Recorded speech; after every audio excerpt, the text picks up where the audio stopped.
আচ্ছা, আমাদের কোশ্চেনটা হচ্ছে show that the vectors form the basis of R cube. তো এই যে তিনখানা আমাদের ভেক্টর দিয়ে দিয়েছে, আমাকে দেখতে হবে যে whether this vectors are forming the basis of R cube or not. এর জন্য আমায় কি করতে হবে, সবার আগে কিছু না, বেসিস হওয়ার জন্য আর কিউব মানে কি, সবার আগে এটা বলো। আর কিউব মানে হচ্ছে basically 3D space. 3D space যদি ধরো তোমার এখানে r টু দি পাওয়ার 5 দেয়া থাকে, that means it is a 5D space. ঠিক আছে, 5D স্পেস মানে, আর 3D স্পেসে তিনটে কোঅর্ডিনেট থাকে, তিনটে অ্যাক্সিস, x থাকে, y থাকে, z থাকে। 5D স্পেসে ধরো আরো বেশি কিছু থাকবে, x y z থাকবে, w থাকবে, t থাকতে পারে। So it is 5D। এরকম r to the power n হলে কটা ডাইমেনশন হবে, n ডাইমেনশন। ঠিক আছে, তো দেখে ভয় পাওয়ার কিচ্ছু নেই।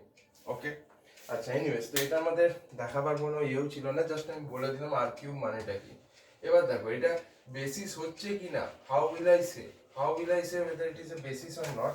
For that আমায় কি করতে হবে, সবার আগে আমি এখানে এরকম ভাবে লিখে দিচ্ছি i j k, এখানেও লিখছি i j k, এখানেও লিখছি i j আর k। ঠিক আছে, আই গেস বোঝা যাচ্ছে। তো আমায় কি করতে হবে, একটা ম্যাট্রিক্স বানাতে হবে 3x3। কিরকম ভাবে ম্যাট্রিক্সটা থাকবে দেখো, এই যে 3x3 একটা ম্যাট্রিক্স হবে। এখানে কি হবে, প্রথম ভেক্টরে i th এলিমেন্ট, সেকেন্ড ভেক্টরে i, থার্ড ভেক্টরের i, তারপর কি হবে প্রথম ভেক্টরের j, সেকেন্ড ভেক্টরের j, থার্ড ভেক্টরের j, তারপর প্রথম ভেক্টরের k, সেকেন্ড ভেক্টরের k, থার্ড ভেক্টরের k। এটা নিতে হবে, এটার ডিটারমিনেন্টটা নিতে হবে। ডিটারমিনেন্টটা যদি তোমার ইকুয়াল টু 0 হয় তাহলে বেসিস হবে না, তাহলে বেসিস হবে না। আর যদি ডিটারমিনেন্টের ভ্যালু নট ইকুয়াল টু 0 হয় তাহলে কি হবে, বেসিস হবে।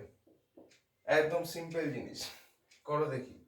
প্রথমে i এ কি আছে 1, তারপর i তে কি আছে 2, তারপর i তে কি আছে -1, তারপর j তে কি আছে -2, তারপর j তে কি আছে 3, তারপর j তে কি আছে 3, তারপর k তে কি আছে 3, তারপর k তে কি আছে 1, তারপর k তে কি আছে 2।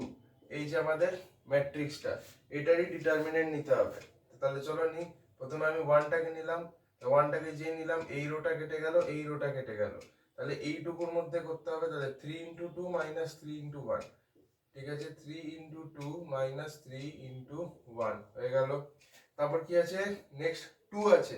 আমি জানি সবসময় এখানে মাইনাস লিখতে হবে, তারপরে যে এলিমেন্ট আছে সেটা, তো মাইনাসের পরে কি আছে 2।